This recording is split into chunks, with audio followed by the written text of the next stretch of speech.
Qadrli shifokorlar, men doim qanday qilsak tibbiyot xodimlarining mehnati yanada rag'bat topadi, ro'zg'ori bekammi ko'st bo'ladi degan o'y bilan yuraman.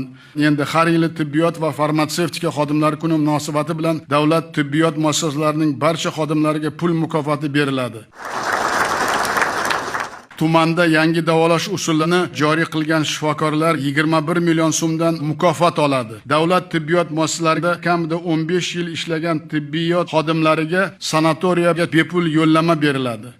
Davlat oliygohlariga o'qishga kirgan farzandlarining 1 yillik kontrakt summasiga 50% chegirma taqdim etiladi. Har yili faoliyatda alohida natijalarga erishgan 500 nafar tibbiyot xodimlariga ipoteka krediti boshlang'ich badalining 25% kompensatsiya qilinadi. Davlat tibbiyot muassasalarida kamida 3 yillik stajga ega tibbiyot xodimlariga zarurat tug'ilganda yiliga bir marta yuqori texnologik ixtisoslashgan tibbiy yordam bepul ko'rsatiladi.